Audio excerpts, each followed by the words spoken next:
ಹಾಡ್ ಸೂಪರ್ ಆಯ್ತು, ಹಿಟ್ ಆಯ್ತು, ಆದ್ರೆ ಆ ಸಿನಿಮಾ ಕ್ಲಿಕ್ ಆಗಿಲ್ಲ. ಇವರ ಸರ್ ಅವ್ರದ್ರ ಬೇರೆ ಏನಾದ್ರು ಮಾಡಿದ್ರೆ ಅದು ಹಳೇದಾಯ್ತು. ಇವಾಗ ಎಲ್ಲಿ ಚಿಟ್ಟಿ ಗಿಟ್ಟಿ ಎಲ್ಲಿ ಇವಾಗ ಕಾಗದ ಪತ್ರ ಮಾಡೋದೆಲ್ಲ ಮಾಡಿ ಹಳೆಬೇಡ ಬ್ಯಾವರ್ಸಿ ಅಂತಿತ್ತು ಫಸ್ಟ್. ನಮ್ಮ ಹುಡುಗರಿಗೆ ಹಳೆ ರಾತ್ರಿ ಕಳಿಸ್ತಾರೆ, ರಾತ್ರಿ ಅಳ್ಕೊಂಡು ಕೂತಿದ್ದಾರೆ, ಬೆಳಗ್ಗೆ ಎದ್ದು ಅವ್ರು ಬೆಂಗಳೂರು ಹೋಗ್ತೀವಿ ಅಂತ ಓಕೆ, ಅವ್ರ ದುನಿಯಾ ಇಲ್ಲ ಸರ್ ಇದು ನನ್ನ ಪಿಕ್ಚರ್ ಕೊಡಿ, ನೆಕ್ಸ್ಟ್ ಅವ್ರು ಪಿಕ್ಚರ್ ಮಾಡ್ತಿದ್ರು ಇದು ಕೊಡಿ ನನಗೆ ಬೇಕಂತ ಅವ್ರು ಕಣ್ಣಲ್ಲಿ ನೀರು ಹಾಕಿ ಕೂತಿದ್ರು. ಅವರು ದುನಿಯಾ ವಿಜಯ್ ಅವ್ರು ಹುಚ್ಚಂಗಡ ಹತ್ರ ಅಷ್ಟ ಇವರು ಸರ್ ತುಂಬಾ ಪಾಪ್ಯುಲರ್ ಅವಾಗ ಜಸ್ಟ್ ಬಿಫೋರ್ ಡೇ ಎಲಿಮಿನೇಟ್ ಆಗಿ ಬಂದಿದ್ರು ಬಿಗ್ ಬಾಸ್. ಸರಿ ಏನಂತ ಇದ್ರೆ ಸರ್ ನನಗೆ ಇಷ್ಟ ಇರಲಿಲ್ಲ. ಹುಡುಗಾಟ ಆಡ್ತೀರಿ? ಹುಡುಗಾಟ ಸರ್ ಏನ್ ತಮಾಷೆ ಮಾಡ್ತಿದ್ರೆ ಅದು ಮತ್ತೆ ಭಟ್ರ ಜೊತೆಗೆ ಮತ್ತೆ ನಿಮ್ಮ ಜರ್ನಿ ಹಂಗೆ ಶುರುವಾಗುತ್ತೆ. ಒಂದಿಷ್ಟು ಸಿನಿಮಾಗಳು ಅವರು ಕೂಡ ಅವ್ರ ಶಿಷ್ಯಂದ್ರ ಸಿನಿಮಾಗಳೆಲ್ಲ ನೀವು ಮಾಡ್ತಾ ಹೋಗ್ತೀವಿ, ಒಂದಿಷ್ಟು ಹಾಡುಗಳೆಲ್ಲ ಇಟ್ಟಾಗ್ತವೆ. ಆಮೇಲೆ ಅದು ಎಲ್ಲದರ ನಡುವೆ ವೀರ್ ಸಮರ್ಥ ಒಂದು ಇಡೀ ಕರ್ನಾಟಕ ಅಷ್ಟೇ ಅಲ್ಲ, ಹೊರದೇಶದಲ್ಲೂ ಕೂಡ ಸೂಪರ್ ಹಿಟ್ ಸಾಂಗ್ ಆಯ್ತದು. ಬಹಳಷ್ಟು ಜನಗಳಿಗೆ ಗೊತ್ತಿರ್ಲಿಕ್ಕಿಲ್ಲ. ಹಾಡು ಗೊತ್ತದು, ಆದ್ರೆ ಇವರ ಕಂಪೋಸ್ ಮಾಡಿದಂತ ಬಹಳಷ್ಟು ಜನರಿಗೆ ಗೊತ್ತಾಗ್ಲಿಲ್ಲ. ಕೊರೋನಾ ಟೈಮಲ್ಲಿ ಆ ಸಾಂಗ್ ಹಾಕೊಂಡು ಎಲ್ಲರೂ ರುಬ್ಬಿದ್ದು. ಸೊ ಅದೇ ಹುಟ್ಟಿದ ಊರನ್ನು ಬಿಟ್ಟು ಬಂದ ಮೇಲೆ ಇದು ಈ ಬಗ್ಗೆ ನೀವು ಹೇಳಲೇಬೇಕು. ಯಾಕಂದ್ರೆ ಸೂಪರ್ ಹಿಟ್ ಸಾಂಗ್. ನೀವು ಹೇಳ್ದಂಗೆ ಹಾಡ್ ಸೂಪರ್ ಆಯ್ತು, ಹಿಟ್ ಆಯ್ತು, ಆದ್ರೆ ಆ ಸಿನಿಮಾ ಕ್ಲಿಕ್ ಆಗಿಲ್ಲ. ಸಿನಿಮಾ ಕ್ಲಿಕ್ ಆಗಿದ್ರೆ ಇದು ಇನ್ನೂ 100 ಪಟ್ಟು ಹೆಚ್ಚಾಗ್ತಾ ಇತ್ತು. ಇವತ್ತು 100 ಮಿಲಿಯನ್ ಆಗೋಂಥ ಸಾಂಗ್ ಅದು ಅಲ್ವಾ? ಆ ಬಗ್ಗೆ ಒಂಚೂರು ಹುಟ್ಟಿದ್ ಹೇಗೆ, ಎಲ್ಲಿ ಹುಡ್ತು ಅದು ಸಾಂಗ್? ಆ ಪಿಕ್ಚರ್ 5 ಸಾಂಗ್ ಇದ್ವು. ಕ್ರಿಸ್ ಜೋಶಿ, ನಮ್ಮ director Krish Joshi, Parapancha cinema, Diganth Ragini hero heroine, Yuvaraj movies under banner ಆಗಿದ್ದು. ರವಿರಾಜ್ ಅವರು ಅದು ಒನ್ ಆಫ್ ದ ಪ್ರೊಡ್ಯೂಸರ್. ಅದಕ್ಕೆ ಪಿಕ್ಚರ್ದಲ್ಲಿ 5 ಹಾಡ್ ಇದ್ವು, 4 ಸಾಂಗ್ ಎಲ್ಲ ಕಂಪೋಸಿಷನ್ ಆಗಿತ್ತು, 1 ಸಾಂಗ್ ಪೆಂಡಿಂಗ್ ಇಟ್ಟಿದ್ದು. ಇದು ಬಾರಲ್ಲಿ ಒಂದು ಸಾಂಗು ಮಾಡೋಣ ಸರ್ ಅಂತ. ನಮ್ದು ಕ್ರಿಸ್ ಜೋಶಿ ಅವ್ರದ್ದು ಏನಿತ್ತಂದ್ರೆ ಒಂದು ಚಿಟ್ಟಿ ಆಯಿ ಅಂತ ನಾವು ಚಿಕ್ಕವರಿದ್ದ ಒಂದು ಹಾಡಕ್ಕೆ ಭಯಂಕರ ಫೇವ್ರೇಟ್ ನಾವು ಸಾಂಗ್ ಅದು ನಮ್ದು. ನಾಮ್ ಪಿಕ್ಚರ್ದು ಪಂಕಜ್ ಉದಾಸ್ ಹಾಡಿದ್ದು ಚಿಟ್ಟಿ ಆಯಿ ಹೇ ಚಿಟ್ಟಿ ಆಯಿ ಹೇ ಅಂತ ಒಂದು ಸಾಂಗ್. ಆ ಪ್ಯಾಟರ್ನ್ ಒಂದು ಸಾಂಗ್ ಮಾಡೋಣ, ಕಂಪೋಸ್ ಮಾಡೋಣ ಅಂತ ನನ್ಗೆ ಜೋಶಿ ಅವ್ರಿಗೆ ಒಂದು ಸಾಂಗ್ ಮಾಡೋಣ ಪಿಕ್ಚರ್ ಪರ್ಪಂಚ ಸಿಚುವೇಶನ್ ಆಗಿತ್ತು. ಇವರ ಸರ್ ಹೇಳಿದ್ವಿ, ಅವ್ರಂದ್ರೆ ಬೇರೆ ಏನಾದ್ರು ಮಾಡ್ರಿ ಅದು ಹಳೇದಾಯ್ತು, ಇವಾಗ ಎಲ್ಲಿ ಚಿಟ್ಟಿ ಗಿಟ್ಟಿ ಎಲ್ಲಿ ಇವಾಗ ಕಾಗದ ಪತ್ರಗಳು. ಇವತ್ತು ಟೆಕ್ನಾಲಜಿ ಎಲ್ಲರ ಕೈಯಲ್ಲಿ ಮೊಬೈಲ್ ಇದೆ, ಕನೆಕ್ಟ್ ಇಮೋಷನ್ಸ್ ಕನೆಕ್ಟ್ ಆಗೋದೆಲ್ಲ ಬೇಡ ಅಂತ.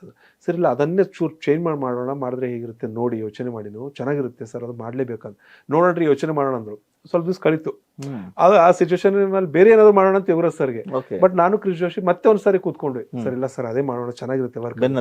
ಬೆನ್ನತ್ರಿ ಹೌದೇನ್ರಿ, ಸರಿ ಮಾಡೋಣ ಬಿಡ್ರಿ, ಇನ್ನೂ ಬೇರೆ ತರ ಮಾಡೋಣ, ಆಯ್ತು ಮಾಡೋಣ ಅಂತ. ನಿಮ್ ಪೆಟ್ಟಿಗೆ ತಗೊಂಡ್ರೆ ಒಂದ್ ಕೆಲಸ ಮಾಡಿ ಸಾಯಂಕಾಲ ಬಂದ್ಬಿಡಿ ಮನೆಗೆ ಅವ್ರು ಆಫೀಸಲ್ಲಿ ಅವಾಗೆಲ್ಲ ಇವತ್ತು ಆಫೀಸ್ ಬರ್ತಾರಲ್ಲ, ನಾನು ಮನೆಗೆ ಹೋಗ್ತೀನಿ, ಮನೇಲೆ ಬಂದ್ಬಿಡಿ, ಜೋಶಿನೂ 10 ಗಂಟೆಗೆ ಬಂದ್ಬಿಡಿ, ನಿಮ್ ಹಾರ್ಮೋನಿ ಪೆಟ್ಟಿಗೆ ಎತ್ಕೊಂಡು ಬಂದ್ಬಿಡಿ, ಅಲ್ಲೇ ಕೂತ್ಕೊಳ್ಳೋಣ, ಅಲ್ಲೇ ಮಾಡೋಣ ಅಂತ. ಓಕೆ ಸರ್ ಹೋದ್ವಿ ಮನೆಗೆ, ಹೋಗಿ ಅಲ್ಲೇ ಊಟ ಗೀಟ ಮಾಡಿದ್ವಿ. ಮಾಡೋರು ಟೆರೆಸ್ ಮೇಲೆ ಹೋದ್ವಿ. ಬೇಸಿಗೆ ದಿನ ಇತ್ತು, ಮನೆ ಮಾಡಿ ಮೇಲೆ ಓಪನ್ ಇತ್ತು, ಬಟ್ಟೆ ಎಲ್ಲ ಒಣಗಾಗಿತ್ತು ಅಷ್ಟೆಲ್ಲ, ಅವ್ರ ಬಟ್ಟೆ ಬೆಳಗ್ಗೆ ಅದಲ್ಲಿ ಹಾಗೆ ಅಲ್ಲಾಡ್ತಾ ಇತ್ತು ಗಾಳಿಗೆ. ಅಲ್ಲೊಂದು ಚಾಪೆ ಹಾಕೊಂಡ್ವಿ. ಸರ್ ಒಂದು ಪೇಪರ್ ಪೆನ್ ಎಲ್ಲ ಇಷ್ಟು ತಂದು ಕೂತ್ಕೊಂಡ್ಬಿಟ್ರು. ನಾ ಹಾರ್ಮೋನಿ ಪೆಟ್ಟಿಗೆ ತಗೊಂಡ್ ಕೂತ್ವಿ, ಜೋಶಿ ಕೂತ್ರು. ಏನ್ ಮಾಡೋದ್ರಿ ಅಂತಂದ್ರು. ಸರಿ ಏನೋ ಬರೀ ಒಂದು ಚಿಟ್ಟೆ ಈ ತರ ಏನೋ ಇಮೋಷನಲಿ ಕನೆಕ್ಟ್ ಆಗತ್ತಾರ ಲೈನ್ಸ್ಗಳಲ್ಲಿ, ಅದರಲ್ಲೂ ತುಂಬಾ ಒಳ್ಳೆ ಸಾಹಿತ್ಯ ಇದೆ. ಹೌದು, ಹಾ ಅದ್ಭುತ ಹಾಡ ಬಿಟ್ಟಿರೋದು. ಸರಿ ಮಾಡೋಣ, ನಮ್ದೇ ಆದ ಶೈಲಿ ಸರ್, ಅದು ರಾಗ ಬೇರೆ, ಅದು ಪೀಲೂ ರಾಗದಲ್ಲಿ ಮಾಡಿದಂತ ಹಾಡೋದು, ನಾವು ಬೇರೆ ಏನಾದ್ರು ಮಾಡೋಣ ಅಂತಂದ್ರೆ ಓಕೆ ಅಂತಂದ್ರು. ಟ್ಯೂನ್ ಕೊಡ್ತಾರ ಏನ್ರಿ, ಯಾವ್ದಾದ್ರು ಟ್ಯೂನ್ ಕೊಡ್ತಾರ ನೀವು? ಸರಿ ಇಲ್ಲ ಫಸ್ಟ್ 1-2 ಲೈನ್ ಬರ್ಬಿಡಿ, ಅದಕ್ಕೆ ನಾನು ಟ್ಯೂನ್ ಮಾಡ್ತೀನಿ, ಆನಂತರ ನೆಕ್ಸ್ಟ್ ಲೈನ್ ಕೊಡ್ತೀನಿ ನಾನು ಟ್ಯೂನ್ ಅಂದೆ. ಅನುಪಲ್ಲವಿ ಕೊಡ್ತೀನಿ, ನೀವು ಪಲ್ಲವಿ ಬರ್ಬಿಡಿ ಅಂತ. ಓಕೆ ಅಂದ್ರೆ ಏನೋ ಬರ್ದು ಪ್ಯಾಡ್ ಕೊಟ್ಬಿಟ್ರು ನನ್ನ ಕೈಯಲ್ಲಿ. ನೋಡಿದೆ, ಹುಟ್ಟಿದ ಊರನ್ನು ಬಿಟ್ಟು ಬಂದ ಮೇಲೆ ಇನ್ನೇನು ಬಿಡುವುದು ಬಾಕಿ ಇದೆ, ಮಾಡೋದೆಲ್ಲ ಮಾಡಿ ಅಳಬೇಡ ಬ್ಯಾವರ್ಸಿ ಅಂತಿತ್ತು ಫಸ್ಟ್. ಮಾಡೋದೆಲ್ಲ ಮಾಡಿ ಅಳಬೇಡ ಬ್ಯಾವರ್ಸಿ ಇಷ್ಟು ಬರ್ಕೊಟ್ರು. ನೋಡ್ಬಿಟ್ಟು ಸುಮ್ಮನೆ ಹೀಗೆ ಹಾರ್ಮೋನಿಯಂ ಮುಟ್ಟಿಲ್ಲ ನಾನು. ನನ್ನ ಮೈಂಡಲ್ಲಿ ಟಕ್ ಅಂತ ಏನು ಬಂತಂದ್ರೆ, ಯಾವಾಗಲೂ ಕನೆಕ್ಟ್ ಆಗೋದು ಒಂದು ರಾಗ ಇದೆ, ಶಿವರಂಜನಿ ಅಂತ. ಓಕೆ, ಅದೊಂದು ಐತಿಹಾಸಿಕ ರಾಗನೇ ಅನ್ಬೋದು ಸಿನಿಮಾ ಇಂಡಸ್ಟ್ರಿಗಂತೂ. ಆ ಸಾಂಗ್ ಯಾರು ಮುಟ್ಟಿದಾರೆ ಅದೆಲ್ಲ ಹಾಡಗಳು ಹಿಟ್, ರಾಗ ಮುಟ್ಟಿದವರೆಲ್ಲ ಸೂಪರ್ ಹಿಟ್ಟೆ ಆ ಹಾಡು. ಓಕೆ, ನೀವು ಮಾನವನಾಗುವೆಯಾ ಇಲ್ಲ ದಾನವನಾಗುವೆಯಾ, ಮತ್ತೆ ಸುಮಾರು ಹಾಡುಗಳಿದೆ, ನೀ ಮೀಟಿದ ನೆನಪೆಲ್ಲವು ಎಲ್ಲ ಶಿವರಂಜನಿ ಸುಮಾರು. ಅಂದ್ರೆ ಇಡೀ ಇಂಡಿಯಾ, ಹಿಂದಿಯಲ್ಲಂತೂ ಸಿಕ್ಕಾಪಟ್ಟೆ ಹಾಡ. ತಮಿಳಲ್ಲಿ ಇಳೆಯರಾಜ ಅವ್ರು ತುಂಬಾ ಮಾಡಿದ್ದಾರೆ ಶಿವರಂಜನಿ ಅವರು, ಶಿವರಂಜನಿ ರಾಗದಲ್ಲಿ. ಮತ್ತೆ ರೀಸೆಂಟ್ ಆಗಿ ಆ ಟೈಮ್ ಬಂದಿತ್ತು ಜನುಮದ ಗೆಳತಿ ಅಂತ ಹಾಡೈತೆ, ಜನುಮದ ಗೆಳತಿ, ಆ ಸಾಂಗ್ ಕೂಡ ಶಿವರಂಜನಿ. ಅಂದ್ರೆ ರೀಸೆಂಟ್ ಇತ್ತೀಚೆಗೆ ಕೂಡ ಹಾಡ ಹಿಟ್ಟಾಗ ಕೆಪಾಸಿಟಿ ರಾಗದ್ರೆ, ಬಟ್ ಹಳೆ ತರ ಅನ್ಸುತ್ತೆ ನಿಮ್ಗೆ. ಆ ಟ್ಯೂನ್ ಕೇಳಿದ್ರೆ ಹಳೆ ತರ ಅನ್ಸುತ್ತೆ. ಅವಾಗ ಏನೈತೆ ಇದಕ್ಕೆ ಏನಾದ್ರು ಹೊಸ ಶೈಲಿ ಮಾಡೋದು ನನ್ನ ಮೈಂಡಿಗೆ ಬಂತು. ಒಂದ್ ಕ್ಷಣ ಕ್ಷಣಕ್ಕೆ ಬಂದ ತಕ್ಷಣ ಶಿವರಂಜನಿಯಲ್ಲಿ ಮಾಡಿದ್ರೆ ಹೇಗಿರುತ್ತೆ ಸುಮ್ಮನೆ ನಾನು ಗುರುಗಿದೆ. ಹುಟ್ಟಿದ ಊರು ಬಿಟ್ಟು ಬಂದ ಮೇಲೆ ಇನ್ನೇನು ಬಿಡುವುದು ಬಾಕಿ ಇದೆ, ಮಾಡೋದೆಲ್ಲ ಮಾಡಿ ಹೀಗೆ ಗುರುಗಿದೆ. ಅವ್ರಿಬ್ರು ಚೆನ್ನಾಗಿಲ್ಲ ಸರ್, ಹಳೆ ಥರ ಇದೆ ಅಂದೆ ನಾನು. ಅವ್ರು ಭಟ್ರು ಇವರು ಸರ್ ನೋಡು ಜೋಶಿಗೆ ನೋಡುದು, ಚೆನ್ನಾಗಿದೆ ರೀ ಅಂದ್ರು ಅವರು. ಸರ್ ಇಲ್ಲ ಸರ್ ಹಳೆ ಥರ ಅನಿಸ್ತದೆ ಅಂದೆ ನಾನು. ಇಲ್ರಿ ಹಳೆದ್ರು ಚೆನ್ನಾಗಿದೆ ಅಂತ. ಜೋಶಿ ಎಲ್ಲ ಸರ್ ತುಂಬಾ ಚೆನ್ನಾಗಿದೆ ಅಂದ್ರೆ ನೋಡಿ ರಾಗ ಅದು, ಆ ರಾಗದ ತಾಕತ್ ಶಿವರಂಜನ್ ಇದು. ಹೌದು, ಕೇಳಿದ ತಕ್ಷಣ ಹೊಸದು ಹಳೇದಂತಿಲ್ಲ ಅಲ್ಲಿ, ಚೆನ್ನಾಗಿದೆ ಅಷ್ಟೇ. ಒಂದ್ ಯಾವ್ದೋ ಶರ್ಟ್ ಹಾಕ್ತಿವಿ, ಹಳೇದಿದೆ ಗುರು ಅಂದ್ರೆ ಈ ಕಲರ್ ನಿನ್ಗೆ ಒಪ್ತಾ ಇದೆಯಪ್ಪ ಅಷ್ಟೇ, ಅಷ್ಟೇ ಕರೆಕ್ಟ್. ನಿನ್ ಪರ್ಸನಾಲಿಟಿಗೆ ಚೆನ್ನಾಗಿ ಕಾಣ್ತದೆ ಇದು, ಹಳೇದ ಹೊಸದು ಏನು ಗೊತ್ತೆ ಆ ತರ ಅದು ರಾಗ ಇರೋದು ಹಾಗೆ. ಸರ್ ನನ್ಗೆ ಹಳೆ ಶೈಲಿ ತರ ಅನಿಸ್ತದೆ, ನನ್ಗೆ ಹಳೇದು ತಾಯಿ ಸತ್ತ ಮೇಲೆ ತವರಿಗೆ ಎಂದು ಹೋಗಬಾರದು ಅಂತ ಆತರ ಅನಿಸ್ತದೆ. ಇಲ್ಲ ರೀ ಚೆನ್ನಾಗಿದೆ ಅಂತ. ಹೌದಾ ಕಂಟಿನ್ಯೂ ಮಾಡೋಣ ಇದು ಮಾಡೋಣ ಅಂದ್ರು. ಅಲ್ಲಿಂದ 2 ಲೈನ್ ಹಾಕ್ತೆ, ಇದು ಚೆನ್ನಾಗಿತ್ತು ರೀ ಹೇಳಿ ಚೆನ್ನಾಗಿತ್ತು ಒಂದ್ ಚೂರು ನೋಡಿ ಅಂತ. ನನಗೆ ಮರವು ಜಾಸ್ತಿ, ಈ ಲೈನ್ ಬಿಟ್ಟು ಅನುಪಲ್ಲ ಹೋಗ್ಬಿಟ್ರೆ ಪಲ್ಲವಿ ಮರ್ತೋಗ್ಬಿಡ್ತೀನಿ. ನಾನು ಮೊಬೈಲ್ ಯಾವಾಗಲೂ ಇಟ್ಕೊಂಡಿರ್ತೀನಿ, ಮೊಬೈಲ್ ಇಟ್ಕೊಂಡ್ಬಿಟ್ಟು ಸರ್ ಫಸ್ಟ್ ರೆಕಾರ್ಡ್ ಮಾಡ್ಬಿಡ್ತೀನಿ ಬಿಡಿ, ಆ ನಂತರ ಮರ್ತೋಗ್ಬಿಟ್ರೆ ಕಷ್ಟ ಅಂತ. ಹುಟ್ಟಿದ ಊರನ್ನು ಬಿಟ್ಟು ಬಂದ ಮೇಲೆ ಇನ್ನೇನು ಬಿಡುವುದು ಬಾಕಿ ಇದೆ, ಮಾಡೋದೆಲ್ಲ ಮಾಡಿ ಅಳಬ್ಯಾಡ ಪರದೇಸಿ, ಎದ್ದೇಳು ಕೋಲಿ ಬಸ್ಸು ಟೈಮ್ ಆಗಿದೆ. ಇಷ್ಟು ರೆಕಾರ್ಡ್ ಮಾಡ್ಬಿಟ್ಟೆ. ಮುಂದೆ ಏನ್ರಿ ಅಂದ್ರು, ಸರ್ ಬರ್ರಿ ನೀವೇ ಅಂದೆ. ನೀವು ಇದು ಫ್ಲೋ ಇದೆ ಒಂದು ಸಾಹಿತ್ಯ, ನಾನೇನೋ ಟ್ಯೂನ್ ಮೀಟರ್ ಬೇರೆ ಹಾಕಕ್ಕಿಂತಲೂ ನೀವು ಒಂದು ಮೀಟರ್ ನೋಡ್ಕೊಂಡು ಸಾಹಿತ್ಯ ಭಾಳ ಇಂಪಾರ್ಟೆಂಟ್ ಇದ್ರಲ್ಲಿ ರಾಗದಕ್ಕಿಂತಲೂ. ರಾಗ ಅಂತೂ ಯೂಶ್ವಲ್ ಮಾಮೂಲಿ ರಾಗ ಇದೆ ಇದು, ಬಟ್ ನೀವು ಕೊಡಿ ಅಂದಾಗ ಅವಾಗ ಊರ ದಿಕ್ಕಿನ ಗಾಳಿ ತಂದಿದೆ, ಏನು ಕಾಣದ ಕೂಗನ್ನು ತವರಿಗಿಂತ ಬೆಚ್ಚನೆ ಜಾಗ, ಹೇಳು ಎಲ್ಲಿದೆ ನಿಂಗಿನ್ನು ಅಂತ ಇಷ್ಟು ಬರ್ದು ಅಷ್ಟೇ. ಸೂಪರ್ ಇದು ಆಯ್ತು, ಫಿಕ್ಸ್ ನಿಮ್ ಸಾಂಗ್ ಹೋಗ್ರಿ ಅಂತ ಹೋಗ್ರಿ. ಸರ್ ಮುಂದಿಂದಂದೆ ಇಲ್ಲಿ ಇದೇನು ಪ್ರಾರಂಭ ಇದೆ, ಪಲ್ಲವಿನೇ ಇದೆ. ಇಲ್ಲ ಅದು ನಾಳೆ ಬರೋಣ, ಇವಾಗ ಆಯ್ತಲ್ಲ ನಿಮ್ಗೆ ಓಕೆ ಆಯ್ತಲ್ಲ ಸಾಂಗ್ ಓಕೆ ಆಯ್ತಲ್ಲ ಹೊಡ್ರಿ ಇವಾಗ ಅಂತಂದ್ರು. Okay sir. ಆನಂತರ ಅದು ರೆಕಾರ್ಡ್ ಮಾಡಿದ್ದು ಅವ್ರಿಗೆ ಕೊಟ್ಬಿಟ್ಟೆ ನಾನು ಟ್ಯೂನ್. ಅದು ಇಟ್ಕೊಂಡು ಬೆಳಿಗ್ಗೆ ನೋಡಿ, ಬೆಳಿಗ್ಗೆ 8 ಗಂಟೆ ಕಾಲ್ ಮಾಡಿದ್ದಾರೆ ಇವರು ಸರ್. ನಾವು ರಾತ್ರಿ ಹೊರಟಿದ್ದೆ 1 ಗಂಟೆಗೆ ಹೊರಟಿದ್ರು, ಟೆರೆಸ್ ಮೇಲೆ ಆಗಿ ಹುಟ್ಕೊಂಡಿದ್ದ ಸಾಂಗ್ ಅದು, ಅವ್ರ ಮನೆ ಟೆರೆಸ್ ಮೇಲೆ. ಬೆಳಗ್ಗೆ 8 ಗಂಟೆಗೆ ಇಷ್ಟೊಂದು ಲಿರಿಕೆ ಕಳ್ಸಿಬಿಟ್ಟಿದ್ದಾರೆ. ಸೂಪರ್ ವೀರು ಇದು ಕಂಟಿನ್ಯೂ ಇದೆ ನೋಡ್ರಿ ಅಂತ ಕಾಲ್ ಮಾಡ್ಬಿಟ್ರು. ಇದಕ್ಕೆ ನೋಡ್ರಿ ಮುಂದಿನ ಟ್ಯೂನ್ ಹಾಕ್ಬಿಟ್ರಿ ನೀವು ಅಂತಂದು. ಪಲ್ಲವಿ ಕಂಪ್ಲೀಟ್ ಇದೆ, ಚರಣ ನಾನು ಕೊಡ್ತೀನಿ ನಿಮ್ಗೆ ಅಂದ್ರು. ಪೂರ್ತಿ ಪಲ್ಲವಿಗೆ ಟ್ಯೂನ್ ಹಾಕ್ಬಿಟ್ಟು ಮತ್ತೆ 1-2 ಅವರ್ಸ್ ಅಲ್ಲಿ ಕಳ್ಸಿಬಿಟ್ಟೆ ಅವ್ರಿಗೆ. ಸೂಪರ್ ರೀ ಅಂತ ಚರಣ ಒಂದು ಕಳ್ಸಿಬಿಟ್ರು. 2 ಚರಣ ಬರ್ದಾರ. ಚರಣಗಳು ಇಷ್ಟು ಕತೆ ತರ ಇದೆ, ಅದು ತುಂಬಾ ದೊಡ್ಡದಿದೆ. ಚರಣದ 12-16 ಲೈನ್ ಬರುತ್ತೆ ಅದ್ರಲ್ಲಿ, ಒಂದೊಂದು ಚರಣದ ಇಮೋಷನ್. ಅದೆಲ್ಲ ಆಯ್ತು, ರೆಕಾರ್ಡಿಂಗ್ ಆಯ್ತು. ಆ ನಂತರ ಯಾರು ಹಾಡೋದು ಅಂತಂದ್ರೆ ಜೋಶಿ ಅಂದ್ರೆ, ಇಲ್ಲ ಸರ್ ವೀರ್ ಸಮರ್ಥೆ ಹಾಡ್ಲಿ ಅವರು, ಇವ್ರ ವಾಯ್ಸಲ್ಲಿ ಚೆನ್ನಾಗಿದೆ, ಇವ್ರು ಹೇಗಾದ್ರು ಒಳ್ಳೆ ಸಿಂಗರ್ ಇವರು, ಹಾಡ್ಲಿ ಅವ್ರು ಅಂದ್ರು. ಆಯ್ತು ರೀ ಅಂತಂದ್ರು. ಎಲ್ಲ ಆಯ್ತು. ಅದಕ್ಕೆ ತುಂಬಾ ಏನೋ ಚೂರು ಎಕ್ಸ್ಪೆರಿಮೆಂಟ್ ಮಾಡೋಣ ಅಂತ ಹೋದ್ವ ಸಾಂಗ್ಗೆ. ಒಂಚೂರು ಬ್ಯಾಂಡ್ ಶೈಲಿಯಲ್ಲಿ ಏನಾದ್ರು ಮಾಡೋಣ, ಸ್ವಲ್ಪ ಗಿಟಾರ್ ಇಟ್ಕೊಂಡು, ಡ್ರಮ್ಸ್ ಎಲ್ಲ ಇಟ್ಕೊಂಡು ಬೇರೆ ತರ ಮಾಡೋಣ, ಫ್ಯೂಷನ್ ತರ ಏನಾದ್ರು ಮಾಡೋಣ. ಅದು ಕೂತ್ಕೊಂಡಿರೋದಕ್ಕೆ ಇಮೋಷನ್ಸ್ ಎನ್ಹಾನ್ಸ್ ಆಗ್ತಾ ಇರಲಿಲ್ಲ, ಡ್ರಾಪ್ ಆಗ್ತಾ ಇತ್ತು ಉಲ್ಟಾ. ಅವಾಗ ಏನ್ ಮಾಡೋದು, ಫೀವರ್ ಏನ್ ಮಾಡೋದು ಬೇಡ ಅಂತ ತಬ್ಲ ಕರ್ಸಿ, ವೇಣು ಅಂತ ನಮ್ಮ ತಬ್ಲಿಸ್ಟ್ ತುಂಬಾ ಒಳ್ಳೆ, ಅವ್ರಿಗೆ ಕರ್ಸಿ ಸ್ಟೇಟ್ ಹಳೆಯ ತರ ಟ್ಯೂನ್ ತರ ಅದು ಮಾಡೋಣ ಅಂತ ಹೇಳ್ಬಿಟ್ಟು ನೀಟಾಗಿ ಹಳೆ ಶೈಲಿಯಲ್ಲಿ ಕಂಪೋಸ್ ಮಾಡಿದ್ವಿ. ನಂತರ ರಾತ್ರಿ ಯೋಗರಾಜ್ ಸರ್ ಒಂದು 11-12 ಗಂಟೆ ಬಂದ್ರು ರೇಡಿಯೋ ಸ್ಟುಡಿಯೋದಲ್ಲಿ. ಅಲ್ಲಿ ನಾನು ಮುಂದೆ ಕೂರ್ಸಿ ಅವ್ರ ಮುಂದೆ ಹಾಡಿದ್ದು, ನಾನು ರೆಕಾರ್ಡ್ ಮಾಡಿದ್ದ ಸಾಂಗ್. ಅವ್ರ ಮುಂದೆ ಕೂತ್ಕೊಂಡು ಇದೊಂದು ಚೂರು ವೇರಿಯೇಷನ್ಸ್ ಕೊಡ್ರಿ ಇದಕ್ಕೆ ಏನೋ ಅನ್ನೋದಕ್ಕೆ. ವೇರಿಯೇಷನ್ಸ್ ಗಳು ಎಲ್ಲ ಅಲ್ಲೇ ಮಾಡಿದ್, ಬಹಳಷ್ಟು ವೇರಿಯೇಷನ್ಸ್ ಇದೆ. ಹಾಡು ಮಾಡಿ ರೆಕಾರ್ಡ್ ಮಾಡಿದ್ವಿ. ರೆಕಾರ್ಡ್ ಮಾಡಿ ಬಿಟ್ವಿ. ಸಾಂಗ್ ಏನೂ ಆಗ್ಲಿಲ್ಲ ನನ್ನ ವಯಸ್ಸಲ್ಲಿ ಬಿಟ್ವಿ. 3 ತಿಂಗಳಾಯ್ತು, ಏನೂ ವರ್ಕ್ ಆಗ್ಲಿಲ್ಲ. ಭಟ್ರು ಕಾಡಕ್ ಶುರು ಆಯ್ತು. ಎಂತ ಒಳ್ಳೆ ಹಾಡು. ನಮಗ್ ಕಾಡಕ್ ಶುರು ಆಯ್ತು. ನನಗೆ ಅದು ಏನಾಯ್ತು, ಅದು ಬಿಫೋರ್ ಭಟ್ರು ಅವಾಗ ಹಿಂದಿ ಸಿನಿಮಾ ಮಾಡ್ಬೇಕಂತ ಬಾಂಬೆಲಿ ರೂಮ್ ಹಾಕಿದ್ರು. ಎರಡು ಫ್ಲಾಟ್ ತಗೊಂಡಿದ್ರಲ್ಲಿ ಬಾಡಿಗೆಗೆ. ಅಲ್ಲಿ ನಾವು ದೇವರ ಟೈಮ್ಗೆಲ್ಲ ಹೋಗ್ತಾ ಬರ್ತಾ ಇರ್ತೀವಿ, ಫ್ಲಾಟ್ ಅಲ್ಲೇ ಕೂತ್ಕೋತೀವಿ. ಅಲ್ಲೆಲ್ಲ ಇಲ್ಲಿಂದ ಟೀಮೇ ಇತ್ತಲ್ಲಿ. ಅಲ್ಲಿ ಯೋಗರಾಜ್ ಸರ್ ಅಲ್ಲಿ ಹೋದಾಗ ಏನ್ ಮಾಡಿದ್ದಾರೆ, ಹುಡುಗರು 3-4 ತಿಂಗಳಿಂದ ಅಲ್ಲೇ ಇದ್ರು, ಬೆಂಗಳೂರು ಹುಡುಗರು, ನಮ್ಮ ಯೋಗರಾಜ್ ಸರ್ ಟೀಮ್ ಅವರು. ಅಲ್ಲಿ ಹೋದಾಗ ಒಂದು ಹಾಡ ಕೇಳಿಸ್ಬಿಟ್ಟಿದ್ರು ರಾತ್ರಿ ಅವರಿಗೆ. ಊಟ ಗೀಟ ಮಾಡಿ ಸುಮ್ಮನೆ ಹರಟೆ ಹೊಡುವಾಗ, ಹಾಡ ನೋಡ್ಲೆ, ಇದೊಂದು ಹಾಡ, ಹೊಸ ಹಾಡ ನಮ್ದು ಜೋಶಿಯರ್ ಪಿಕ್ಚರ್ಗೆ, ಪರಪಂಚ ಪಿಕ್ಚರ್ಗೆ ಮಾಡಿದೀವಿ ಅಂತ. ಅಲ್ಲಿ ಹಾಡ ಕೇಳ್ಕೊಂಡು ರಫ್ ಆಗಿತ್ತು, ಅದು ಪೂರ್ತಿ ಫೈನಲ್ ಆಗಿರ್ಲಿಲ್ಲ. ಅಲ್ಲಿ ಕೇಳ ಅಷ್ಟು ಜನ ಹೀಗೆ ಕೂತ್ಕೊಂಡು ಕಣ್ಣು ಒರ್ಸ್ಕೊತಾರೆ, ಇಮೋಷನಲ್. ಅದು ಫೈನಲ್ ಆಗಿಲ್ಲ ಇನ್ನು. ಎಲ್ರು ಒಳಗೆ ಶುರು ಮಾಡ್ಬಿಟ್ರು. ನನಗೆ ಬೆಳಗ್ಗೆ ಫೋನ್, ಯೋಗರಾಜ್ ಸರ್ ಮತ್ತೆ 8 ಗಂಟೆಗೆ, ಇವರು ಏನ್ರಿ ಇದು ಹಾಡ, ಏನ್ರಿ ತುಂಬಾ ಇದು ಕಾಡ್ತಾ ಇದ್ರಿ ಇದು ಎಲ್ರಿಗೆ ಅಂತ. ಯಾಕೆ ಏನಾಯ್ತು ಸರ್ ಅಂದೆ. ನಮ್ಮ ಹುಡುಗರಿಗೆ ಹಾಡ ರಾತ್ರಿ ಕಳ್ಸಿದ್ರಿ, ರಾತ್ರಿ ಹಾಡ್ಕೊಂಡು ಕೂತಿದ್ದಾರೆ, ಬೆಳಗ್ಗೆ ಎದ್ದು ಊರಿಗೆ ಬೆಂಗಳೂರು ಹೋಗ್ತೀವಿ ಅಂತ ಕೂತಿದವ್ರಿ. ಓಕೆ, ಹಾಡಕ್ಕೆ ತಕ್ಷಣ ಬೆಂಗಳೂರು ಹೋಗ್ತೀವಿ ಅಂತ ಇದಾವ. ಹೌದು ಸರ್, ಇಲ್ಲ ವರ್ಕ್ ಆಗುತ್ತೆ ಸರ್, ಚೆನ್ನಾಗಿದೆ ಅಂತ. ಇದು ಒಂದಾಯಿತು. ಆ ನಂತರ ಯೂರಿಕ್ ಆಸಿಡ್ ದುನಿಯಾ ವಿಜಯ್ ಅವರಿಗೆ, ಓಕೆ. ಅವ್ರು ದುನಿಯಾ ಇಲ್ಲ ಸರ್ ಇದು ನನ್ನ ಪಿಕ್ಚರ್ ಕೊಡಿ, ನೆಕ್ಸ್ಟ್ ಅವ್ರು ಪಿಕ್ಚರ್ ಮಾಡ್ತಿದ್ರು ಒಂದು, ಇದು ಕೊಡಿ ನನಗೆ ಬೇಕಂತ. ಅವ್ರು ಕಣ್ಣಲ್ಲಿ ನೀರು ಹಾಕಿ ಕೂತಿದ್ರು ಅವರು, ದುನಿಯಾ ವಿಜಯ್ ಅವ್ರು ತುಂಬಾ ಇಮೋಷನಲ್. ಅಮ್ಮ ಸೆಂಟಿಮೆಂಟ್ ಸರ್ ಇದು ಇಲ್ಲ ನನಗೆ. ಇವರು ಸರ್ ಇದು ಕೊಟ್ಬಿಟ್ಟಿದ್ರಪ್ಪ, ಬೇರೆ ಪಿಕ್ಚರ್ ಕೊಟ್ಟಿದ್ರು ಕಣೋ, ಸುಮ್ಮನೆ ಇರು ಅಂತ. ಅವರು ಇಲ್ಲೆಲ್ಲ ನನಗೆ ಬೇಕು ಸರ್ ಇದು ಕೊಡಿ ಅಂತ. ಇಲ್ಲ ಪಿಕ್ಚರ್ ಶೂಟ್ ಮಾಡ್ತಿದ್ರು ಅವರು, ಬೇರೆದು ಮಾಡೋಣ, ಬಟ್ ತುಂಬ ಚೆನ್ನಾಗಿದೆ ಹಾಡು. ನಾವು ಅವತ್ತು ಅಲ್ಲೇ ಇದ್ವಿ, ಹೊರಗಡೆ ಇದ್ವಿ, ಅವರೆಲ್ಲ ಕೂತ್ಕೊಂಡು ಮಾತಾಡ. ಇದು ಒಂದು ಇಮೋಷನ್ಸ್ ಅವ್ರಿಗೆ ಅರ್ಥ ಆಗಿತ್ತು. ಆನಂತರ ಪ್ರಕಾಶ್ ರೈ ಅವ್ರಿಗೆ ಕಳಿಸಿದ್ದಾರೆ. ಆ ಪ್ರಕಾಶ್ ರೈ ಚೆನ್ನೈಲಿ ಕೇಳ್ಬಿಟ್ಟು ಅವ್ರು ಅಳ್ಕೊಂಡು ಅವರು ಕೂಡ ಫೋನಲ್ಲಿ 1 hour 2 hour ಮಾತು ಯುವರಾಜ್ ಸರ್ ಕನೆಕ್ಟ್ ಆಗುತ್ತೆ. ಏನೋ ಊರ್ ಬಿಟ್ಟು ಹೋದ್ರಿಗೆ ಸಿಕ್ಕಾಪಟ್ಟೆ ಕನೆಕ್ಟ್ ಅವರು. ಬಟ್ ನನ್ನ ವಯಸ್ಸಲ್ಲಿ ಇರ್ತದಲ್ಲ, ಇದೆಲ್ಲ ಕೇಳಿದ್ ನನ್ನ ವಯಸ್ಸಲ್ಲಿ. ಇದೆಲ್ಲ ಆಯ್ತು. 3 ತಿಂಗಳು ಹಾಡ್ದೆ ರೆಕಾರ್ಡ್ ಮಾಡಿ ಬಿಟ್ವಿ, ಜೂಕ್ ಬಾಕ್ಸ್ ಬಿಟ್ವಿ. ಎಲ್ಲಿ ಯಾರು ಮೂಸ್ ನೋಡಿಲ್ಲ ಅದು ಹಾಡು. ಬಿಫೋರ್ ದೇವರೇ ಮಾಡಿದ್ವಿ. ದೇವರೇ ಆಲ್ಬಮ್ ಇಂಥ ಒಂದು ಅಪ್ರಿಷಿಯೇಟೆಡ್ ಆಲ್ಬಮ್, ದೊಡ್ಡ ಹಿಟ್ ಆಗ್ಲಿಲ್ಲ, ಅದು ಪಿಕ್ಚರ್ ಹಿಟ್ ಆಗ್ಲಿಲ್ಲ.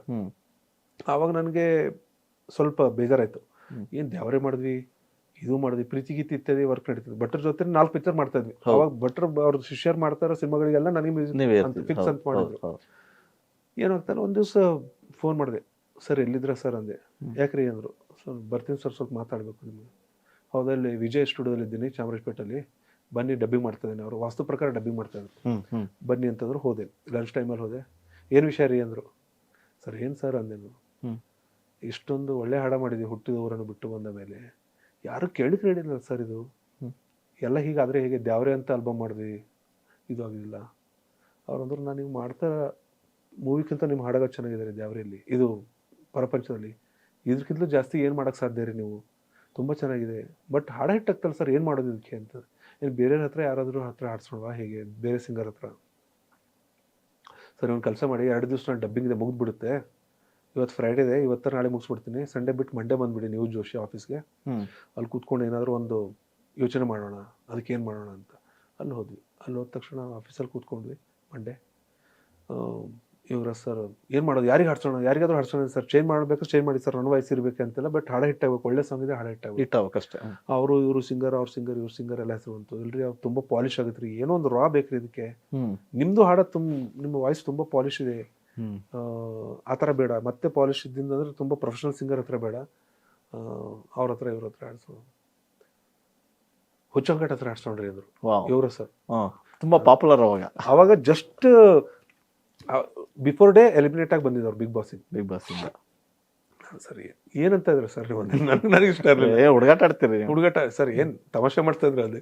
ಇಲ್ಲ ರೀ, ಆ ಮನುಷ್ಯ ನಿನ್ನೇನೋ ಒಂದು ಕಾವೇರಿ ಅಂತ ಹಾಡ್ತಾ ಇದ್ರು, ವಾಯ್ಸ್ ಕಾವೇರಿ, ಅದು ಏನೋ ಒಂದು ಟೋನ್ ಇದೆ ರೀ, ಅದು ಜನಗಳಿಗೆ ಇಷ್ಟ ಆಗ್ಬೋದ್ರಿ ಇದು ಹಾಡಿದ್ರೆ.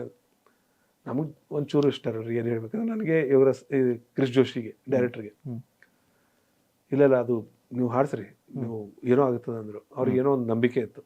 ಆಯ್ತಂತ ಬುಕ್ ಮಾಡಿದ್ವಿ, ಸ್ಟುಡಿಯೋ ಬಂದು ಹಾಡಿದ್ರು. ಆಡಿದ ನಂತರ 9 hour ರಿಪೇರಿ ಮಾಡಿದ್ದು ಅದಕ್ಕೆ. 9 hour ಸ್ವಲ್ಪ ತಾಳ ಮಿಸ್ ಇತ್ತು, ಶ್ರುತಿ ಹೋಗಿತ್ತು, ಅದಕ್ಕೆಲ್ಲ ಆಟೋ ಟ್ಯೂನ್ ಮಾಡಿ ಅದು ಇದು ಮಾಡಿ ರೆಡಿ ಆಯ್ತು. ಯೋಗರಾಜ್ ಸರ್ ರಾತ್ರಿ 3 ಗಂಟೆ ಮಿಕ್ಸ್ ಮಾಡಿದ್ವಿ. 3 ಗಂಟೆ ಸ್ಟುಡಿಯೋಲ್ಲಿ ಮಿಕ್ಸ್ ಮಾಡಿ ಕಳ್ಸಿದೀವಿ ಅವರಿಗೆ. ಯೋಗರಾಜ್ ಸರ್ ಎಚ್ಚರ ಇದ್ದಾರೆ ನೋಡಿ, ಮಲಗಿಲ್ಲ ಅವರು, ಹಾಡ ಫೈನಲ್ ಆಗೋ ತನಕ ಕೇಳಿದ್ದಾರೆ. ಕೇಳ್ಬಿಟ್ಟು ನಾವು ಮಿಕ್ಸ್ ಮಾಡೋರಿಗೆ ಕಳಿಸ್ಬಿಟ್ಟು ಬಂದ್ಬಿಟ್ಟಿದ್ದೀನಿ ಮನೆಗೆ ಬಂದು ನಾನು ಊಟ ಮಾಡ್ತಾ ಇದ್ದೀನಿ. ಕಾಲ್ ಅವ್ರಿಂದ, ಇವರು ಅದೊಂದು ಲೈನ್ ರಿಪೀಟ್ ಆಗಿಬಿಟ್ಟಿದ್ರಿ ಅಂತ. ಅಲ್ಲಿ ಪ್ಯಾಚ್ ಮಾಡೋ ರಾತ್ರಿ 3 ಗಂಟೆ ನಿದ್ರೆ ಬರ್ತಿದೆ ನಮಗೆ, ಏನೋ ಮಿಸ್ ಆಗಿ ಒಂದು ಲೈನ್, ಸೇಮ್ ಲೈನ್ ರಿಪೀಟ್ ಮಾಡಿದ್ವಿ. ಲಿರಿಕಲ್ಲಿ ಬೇರೆ ಬರಬೇಕಾಗಿತ್ತು, ಬಟ್ ಆಪ್ಷನ್ ಹಾಡ್ಸಿದಿತ್ತ ಲಿರಿಕ್, ಬೇರೆ ಲಿರಿಕ್ ಪೇಸ್ಟ್ ಆಗಿದೆ. ಮಿಸ್ ಆಗಿದೆ ನೋಡ್ರಿ, ಅದೊಂದು ಚೂಟ್ ಕೇಳ್ರಿ ಅಂತಂದ್ರು ಇವ್ರು ಸರ್ 3 ಗಂಟೆಗೆ. ಅಂತ ಮತ್ತೆ ಇಂಜಿನಿಯರ್ ಫೋನ್ ಮಾಡಿದೆ, ಈಗ ರಾತ್ರಿ ಬೇಕೇ ಬೇಕ್ರಿ ಅಂದ್ರೆ ಅವ್ರು. ನಾನು ರಾತ್ರಿ ಬೇಕೇ ಬೇಕು, ನಾಳೆ ಹಾಡ ರಿಲೀಸ್ ಮಾಡೋಕೆ ಬೆಳಗ್ಗೆ, ವೆಂಕಟ್ ವರ್ಷನ್ ಬೆಳಗ್ಗೆ ರಿಲೀಸ್ ಮಾಡೋಕು. ಮತ್ತೆ ಫ್ರೆಂಡ್ ಇದ್ರು ಇಂಜಿನಿಯರ್, ಅವ್ರಿಗೆ ಕಾಲ್ ಮಾಡಿದೆ, ಇವನ್ ಎಲ್ಲಿದ್ರ ಸರ್? ಮನೆಗೆ ಬಂದೆ ಸರ್ ಊಟಕ್ಕೆ ಅಂತ. ಇವಾಗ ಸ್ವಲ್ಪ ಅರ್ಜೆಂಟ್ ಇದೆ ಸರ್, ಅದೊಂದು ಮಾಡ್ಬೋದಾ ಹೇಗೆ ಅಂತ. ಊಟ ಮಾಡಿ ಹೋಗಿಬೇಕಾದ್ರೆ ಅವ್ರು ಹತ್ರ ಇತ್ತು ಸ್ಟುಡಿಯೋ ಅವ್ರ ಮನೆಯಿಂದ. ಸರಿ ಆಯ್ತು, ಊಟ ಮಾಡ್ಕೊಂಡು ಹೋಗಿ ರೆಡಿ ಮಾಡ್ತೀನಿ ಅಂತ. ಮತ್ತೆ ಅವ್ರು ಊಟ ಮಾಡಿ ಹೋಗಿ 3:30 ಅವ್ರ ಸಾಂಗ್ ಮತ್ತೆ ಕರೆಕ್ಷನ್ ಮಾಡಿ ಕಳಿದ್ರು, ಪಕ್ಕ ಕರೆಕ್ಟ್ ಇದೆ ಅಂತ ಹೇಳ್ಬಿಟ್ಟು. ಬೆಳಿಗ್ಗೆ ಎಡಿಟಿಂಗ್ ಕೊಟ್ಟು ಸಾಯಂಕಾಲ ತನಕ ಎಡಿಟ್ ಮಾಡಿ, ಸಾಯಂಕಾಲ ಹೋಗಿ ಆನಂದ್ ಆಡಿಯೋ ಕೊಟ್ರೆ 6 ಗಂಟೆಗೆ ಸಾಂಗ್ ರಿಲೀಸ್. ಅವ್ರಲ್ಲೇ 9 ಗಂಟೆಗೆ ಸಾಂಗ್ ಸೂಪರ್ ಹಿಟ್. ಸೂಪರ್. ಇದು ಹುಟ್ಟಿದ್ರೆ ಒಂದೊಂದ್ಸರಿ ನಾವು ತಪ್ಪ, ಜಂಗಳ ತಪ್ಪ ಅಂತ ಏನೂ ಅರ್ಥ ಆಗಲ್ಲ ಸರ್. ಅಂದ್ರೆ ಟ್ರೆಂಡ್ ಸಿಂಗರ್ ರಿಜೆಕ್ಟ್ ಮಾಡ್ಬಿಡ್ತಾರೆ, ಅನ್ಟ್ರೆಂಡ್ ಸಿಂಗರ್ಗೆ ಜನಗಳು ಒಪ್ಪಿಡ್ತಾರೆ. ಆ ಲಿರಿಕಿಗೆ ಆ ವಾಯ್ಸ್ ಬೇಕಿತ್ತು ಬಹುಶಃ, ಎಲ್ಲ ಸಿಂಕ್ ಆಯ್ತು. ಹಾಗಾಗಿ ಏನೋ ಆಯ್ತು. ಬಟ್ 6 ಗಂಟೆಗೆ ರಿಲೀಸ್ ಆಗಿ 9 ಗಂಟೆಗೆ ಸೂಪರ್ ಹಿಟ್ಟು. ಅದೊಂದು ಯಾರೋ ಗುರು ಏನ್ ಲಿರಿಕ್ ಗುರು ಇದು ಲಿರಿಕ್ ಇದೇನೋ ಯಾರಾದ್ರೂ ಹತ್ರ ಅಂತ ನಾವೇ ಆನ್ಲೈನ್ ರೆಡಿ ಇದ್ವಿ. ಅವಾಗ ಫೇಸ್ಬುಕ್ ತುಂಬಾ ಹೊಸದು, ಅಂದ್ರೆ ತುಂಬಾ ಎಷ್ಟೊಂದು ಪಾಪ್ಯುಲರ್ ಇರಲಿಲ್ಲ. ರೀಲ್ಸ್ ಗಿಲ್ಸ್ ಅನ್ನೋದು ಇಲ್ವೇ ಕಥೆನೇ ಇಲ್ಲ. 2015 9 ವರ್ಷ ಮುಂಚೆ ಇನ್ನೂ ಪಾಪ್ಯುಲರ್ ಆಗೋದು. ಟಕ್ ಅಂತ ನಾವೇ ಒಂದು ಲಿರಿಕ್ ಶೀಟೇ ಇವ್ರ ಹೆಸರು ಬರ್ದು ಲಿರಿಕ್ ಶೀಟ್ ಐತೆ ಅದೇ ಶೇರ್ ಮಾಡ್ಬಿಟ್ವಿ ಫೇಸ್ಬುಕ್. ಸರ್ ಬೆಳಗ್ಗೆ ತನಕ ಅದು ಲಿರಿಕ್ ಶೀಟ್ 500 ಶೇರ್ ಆಗಿತ್ತು ಅವತ್ತಿನ ಟೈಮ್ಗೆ ನೋಡಿ. 500 ಅಂದ್ರೆ ತುಂಬಾ ದೊಡ್ಡ ವಿಷಯ. ಇವತ್ತು 50,000 ಲೆಕ್ಕದಲ್ಲದು. ಹೌದು, ಅಂದ್ರೆ ಅಷ್ಟು ಶೇರ್ ಆಗಿ ಅಷ್ಟು ಪಾಪ್ಯುಲರ್, ಬೆಳಿಗ್ಗೆ ಆಗೋ ತನಕ ಪಾಪ್ಯುಲರ್ ಹಾಡು ಎಲ್ಲ ಕಡೆ. ಒಂದು ಹಾಡು ತುಂಬಾ ಕಾಡಂತ ಹಾಡಾಯ್ತು ಅದು. ಇವತ್ತಿಗೂ ಕೂಡ ಎಷ್ಟೋ ಜನ ನೈಟ್ ಕೂತ್ಕೊಂಡಾಗ ಹಾಡನ್ನು ಕೇಳ್ತಾರೆ, ಎಮೋಷನಲ್ ಆಗ್ತಾರೆ. ಒಂದಿಷ್ಟು ಜನ ನಿಮಗೆ ಗೊತ್ತಿದೆಯೋ ಇಲ್ಲ ಗೊತ್ತಿಲ್ಲ, ಬೇರೆ ಕಡೆಯಿಂದ ಬಂದೇ ಬಿಟ್ರು ಹಾಡು ಕೇಳಿ ನಮ್ಗೆ ಸಾಕು ಲೈಫು, ಊರಿಗೆ ಹೋಗ್ಬೇಕು ಅನ್ನೋ ಥರದ್ದು. ಎಷ್ಟೋ ಜನ ನಮ್ಮ ತಾಯಿ ನೋಡ್ಬೇಕು, ನಮ್ಮ ಅಣ್ಣ ನೋಡ್ಬೇಕು, ಈ ಥರದ ಅದು ಎಮೋಷನಲಿ ಕನೆಕ್ಟ್ ಆಗ್ತಾ ಹೋಯ್ತು ಹಾಡು. ಸರ್ ಅದಾದ್ಮೇಲೆ ವೀರ್ಗೂ ಒಂದಿಷ್ಟು ಸಿನಿಮಾಗಳು ಹುಡ್ಕೊಂಬಂದು ಮಾಡ್ಕೊಳ್ತಾ ಬಂದ್ರಿ. ಆದರೆ ಎಲ್ಲ ಒಂದ್ ಕಡೆಗೆ ಒಂದು ಬಿಗ್ ಸ್ಟಾರ್ ಸಿನಿಮಾ ಮಾಡಬೇಕು ಅಂತ ನಿಮಗೂ ಒಂದು ಹಪಾಪಿಸ್ತಾ ಇದ್ರಿ. ಆದರೂ ನೀವು ಹೊಸಬ್ರ ಜೊತೆಗೂ ಹಳಬ್ರ ಜೊತೆಗೂ ಮಾಡ್ತಾನೆ ಬಂದ್ರಿ. ಶಿವಾನಂದ್ ಸಿನಿಮಾ ಸಿಕ್ತು, ಮಾಸ್ ಲೀಡರ್ ಅಂತ. ಸೊ ಹಾಡುಗಳು ತುಂಬಾ ಚೆನ್ನಾಗಿದ್ವು, ಸಿನಿಮಾನೂ ಚೆನ್ನಾಗಿ ಮಾಡಿದ್ರು. ಬಟ್ ಸಿನಿಮಾ ಅಷ್ಟು ಹೇಳೋ ಮಟ್ಟಕ್ಕೆ ಆಗಲಿಲ್ಲ ನೀವು ಹೇಳ್ದಂಗೆ. ಸೊ ಅದರ ಒಂದು ಹಾಡು ಈಗಲೂ ಕೂಡ ತುಂಬಾ ಪಾಪ್ಯುಲರ್ ಪಡೆದಿದೆ, ಗೆಳೆಯ ಏನಲ್ಲಿ. ಹೌದೌದು, ಗೆಳೆಯನಲ್ಲೇ ನಮ್ಗೆ ತುಂಬಾ ಇಷ್ಟವಾದಂತ ಹಾಡೋದು. ಆಲ್ಬಮ್ ಶಿವಣ್ಣ ಕೂಡ ಹೇಳಿದ್ರು ಇಂಟರ್ವ್ಯೂಲ್ಲಿ. ಹೌದು, ಪ್ರತಿಯೊಂದು ಇಂಟರ್ವ್ಯೂಲ್ಲಿ ಶಿವಣ್ಣ ಒಂದೇ ಮಾತು ಹೇಳಿದ್ರು, ನನ್ಗೆ ವೀರ್ ಸಮರ್ಥ ಅವ್ರ ಗೆಳೆಯನಲ್ಲೇ ಸಾಂಗ್ ಅಲ್ಲಿ ಅವ್ರಿಲ್ಲ, ಶಿವಣ್ಣ ಇಲ್ಲ ಅದರಲ್ಲಿ, ಬೇರೆ ತೆಲುಗು ಆರ್ಟಿಸ್ಟ್ ಇದ್ರು ಅವ್ರ ಹೀರೋ. ಮತ್ತೆ ನಮ್ದು ರಂಗನಾಥ್ ಏನ್ ಅವ್ರ ಹೆಸರು, ಆಶಿಕಾ ರಂಗನಾಥ್ ಅವ್ರ ಹೀರೋಯಿನ್ ಹೆಸರು ಆ ಸಾಂಗ್. ಬಟ್ ಶಿವಣ್ಣ ಯಾವಾಗ್ಲೂ ಹೇಳೋರು ಅವ್ರದ್ದು ಇನ್ನೊಂದು ಸಾಂಗ್ ಇದೆ, ದೀಪವೇ ನಿನ್ನ ಕಣ್ಣು. ನನ್ನ ಸಾಂಗ್ ಕಿಂತಲೂ ಜುಬಿನ್ ನೌಟಿಯಲ್ ಫಸ್ಟ್ ಟೈಮ್ ಮಾಡ್ಸಿದ್ ನಾನು. ಜುಬಿನ್ ನೌಟಿಯಲ್ ಇವತ್ತು India top second, Arijit Singh ಬಿಟ್ಟರೆ ಅವನು ಟಾಪ್ ಅಲ್ಲಿ. ಅವನಿಗೆ ಕನ್ನಡದಲ್ಲಿ ಫಸ್ಟ್ ಟೈಮ್ ಮಾಡ್ಸಿದ್ ನಾನು. ಸೂಪರ್, ಹುಡುಕಿ ಬೇರೆ ತರ ವಾಯ್ಸಿರೋ. ಬಟ್ ಶಿವಣ್ಣ ಪ್ರತಿಯೊಂದು ಇಂಟರ್ವ್ಯೂ ಹೇಳೋರು, ವೀರ್ ಸಮರ್ಥ ಅವ್ರ ಮೆಲೋಡಿ ಕೇಳಿದ್ರೆ ನನಗೆ ಉಪೇಂದ್ರ ಕುಮಾರ್, ಎಂ ರಂಗಾರಾವ್ ತರ ನನಗೆ ಇದು ಆಗೋದು. ಅವ್ರ ರೀಸೆಂಟ್ ಆಗಿ ಒಂದು ಸರಳ ಪ್ರೇಮ ಕಥೆಗೆ ಹೇಳಿದ್ರು. ಅವ್ರ ಮೈಂಡಿಗೆ ಬರೋದು ವೀರ್ ಸಮರ್ಥ ಮೆಲೋಡಿಸ್ ಅಂದ್ರೆ ನನಗೆ ಉಪೇಂದ್ರ ಕುಮಾರ್, ವಿಜಯ್ ಭಾಸ್ಕರ್, ಎಂ ರಂಗಾರಾವ್ ಅವ್ರ ತರ ಮೆಲೋಡಿ ಅನ್ಸುತ್ತೆ ಅಂತ. ಹಾಗೆ ಆ ಸಾಂಗ್ ತುಂಬಾ ಇಷ್ಟ ಆಯ್ತು. ಆನಂತರ ಶ್ರೇಯಾ ಘೋಷಾಲ್ ಹಾಡ್ದಾಗ ಹೇಳಿದ್ರು, ಬಹುತ್ ಬಡಿಯಾ ಸಾಂಗ್, ಬಹುತ್ ಬ್ಯೂಟಿಫುಲ್ ಸಾಂಗ್ ಅಂತ ರೆಕಾರ್ಡ್ ಮಾಡಿದಾಗ ಶ್ರೇಯಾ ಘೋಷಾಲ್ ಹೇಳಿದ್ರು ಆ ಸಾಂಗ್. ತುಂಬಾ ಖುಷಿ ಆಯ್ತು ಆ ಸಾಂಗ್. ಆದ್ರೆ ಇತ್ತೀಚೆಗೆ ತುಂಬಾ ಅದು ಪಾಪ್ಯುಲರ್ ಆಯ್ತು ಅವತ್ತಿನ ಟೈಮ್ಗಿಂತಲೂ. ಒಂದಿರಲಿ, ಗೆಳೆಯಾಯನಲೇ ಇನಿಯಾಯನಲೇ ಏನೇ ಅನಲಿ ಅದಕ್ಕೂ ಮಿಗಿಲೆ, ನಿಂಗೆಲ್ಲಿದೆ ಹೊಂದುವ ಹೋಲಿಕೆ, ನಿನಗಿಂತಲೂ ನನ್ನಲೇ ನಂಬಿಕೆ.